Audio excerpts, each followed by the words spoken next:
do with thought or language, something of that kind. And that's going to be important to a contrast which we're going to come to in a moment. Second question, what does it take for one of these things to be true? What makes one of them true? What kind of property is it to be true? And this is where the controversy starts.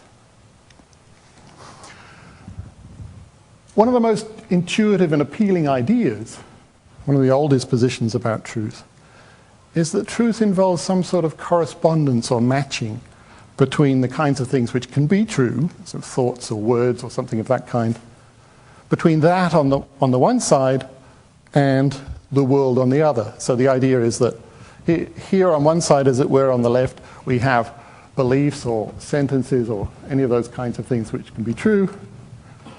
On the other side, we have the external world. And what makes one of those things in the box on the left true is some sort of matching or correspondence with something on the right. Okay, it's a very intuitive idea. But it's an idea which a lot of other people in this sort of debate about truth have felt is deeply problematic. One kind of problem that many people are worried about is, well, what can it mean for something like a word or a thought to correspond to the world or to match the world in some way? I mean, if what we had in the box on the left was pictures, then perhaps we can understand what it is for a picture to match the world in terms of some sort of similarity. But when it's a thought or a sentence or a word, what is it for one of those things to match or to correspond to the world? And one of the things that makes that kind of problem harder is that, on the face of it, lots of different kinds of things can be true. I mean, we have truths in science, in mathematics, in law, in arts, in ethics, all over the place, many different kinds of truths. If there is some kind of relation of correspondence or matching, is it going to be the same kind of matching for all of these different kinds of truths? So that's one sort of problem. Another kind of problem is the problem of how we could know that there was this kind of matching or correspondence between our thoughts and the world. After all, it seems plausible to say that when we want to know whether one of our beliefs is right or not, what we check it against is our other beliefs. We can't check it directly against the world. So people worry that this idea of truth as correspondence with the external world would have the effect of making truth inaccessible, at least to mere mortals like us. If we were gods, if we could, as it were, stand outside and look at the pictures I showed it to you previously with beliefs on one side, the world on the other, then perhaps we could compare the two. But that's not our position. It's as if we're in the box on the left. Okay, so people worry that this notion of truth makes truth inaccessible. And a related worry is, well, if this is what truth is, why should we care about it? Why should we care whether our beliefs correspond with the world or not?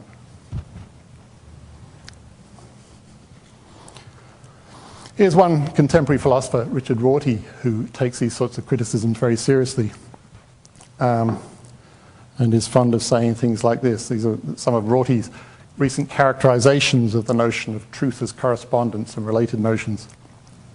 He described it as the Enlightenment's version of the religious urge to bow down before a non-human power. So he thinks it's the last vestige of something that, the last vestige of a sort of religious idea that we humans are answerable to some external source of authority. He refers to it as just another of the obsequious names of God. Okay, well, so if you're not happy with the idea that truth is some sort of correspondence with reality, well, what's the alternative?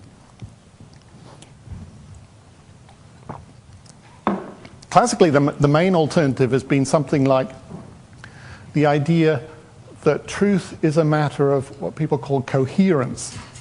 Well, what does this mean?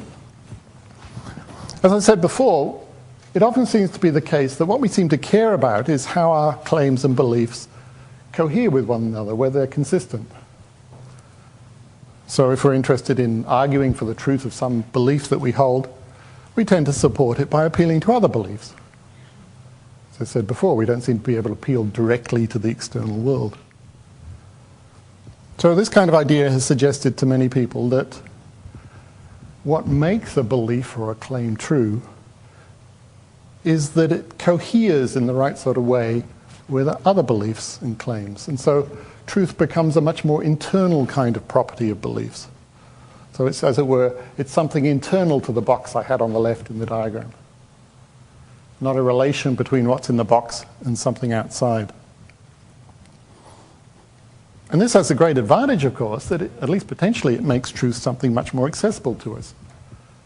Because the problem before was that we seem to only have access to the contents of the box and not to the relations between the box and things outside. So one of the advantages of this notion of truth as coherence is that it seems like a much more internal kind of virtue. Okay, but some people think that that's as it were too much of a good thing, that coherence can seem too internal or too subjective. After all, couldn't it be the case that our system of beliefs was thoroughly coherent, thoroughly sort of self-consistent, but still completely wrong?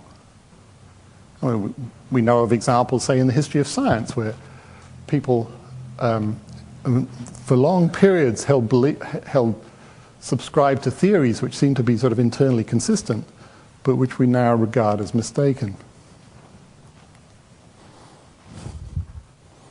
A deeper sort of worry is one which is encapsulated by this paraphrase of something that Wittgenstein said. Wittgenstein was talking about something else, but it's a similar kind of point applies here.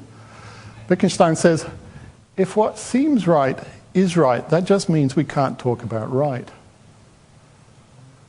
And what he means by that is something like this. Look, the idea of right or truth in this context depends on the idea that there's a standard which we can't guarantee that we meet. And that if you lose the sense of that standard, if you reduce truth to something entirely subjective, then you've lost the idea that there's any standard at all.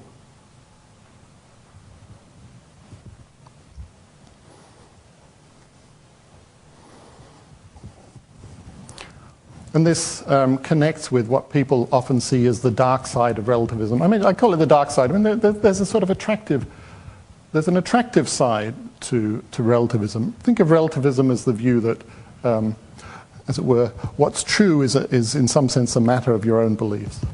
So what's true for one person can perhaps differ from what's true for another person. The attractive side of that, especially in contemporary culture, is that, it seems to reflect a sort of virtue of tolerance. The unattractive side of it is that it seems to lead to the position that anything goes. And as someone said, I haven't been actually able to find out who said this, and if somebody knows, I'd be delighted to know. When anything goes, nothing stays. And in a sense, this is Wittgenstein's point again. If our beliefs can be true simply in virtue of our thinking that they're true, then truth isn't anything worth having. Okay, so there's a third idea that I ought to mention, which in some ways is a kind of compromise between correspondence and coherence, because it's got, in some sense, it mixes the elements of the subjectivism of the coherence view and the objectivism or dependence on the external world of the truth as correspondence view. And this is an idea often called pragmatism, but basically it's the idea that truth is what works. And the famous proponent of this view is William James. Here's a couple of quotes from James's essay, Pragmatism, from 1907. James says, "The true is the name of whatever proves itself to be good in the way of belief." Or, the true, to put it very briefly, is only the expedient in the way of our thinking, just as the right is only the expedient in the way of our behaving. Expedient in almost any fashion, he says. Here's James himself. This is, I think, James, about 30 years before he wrote this particular essay. This is him as a rather fashionable young man in Paris in the 1870s.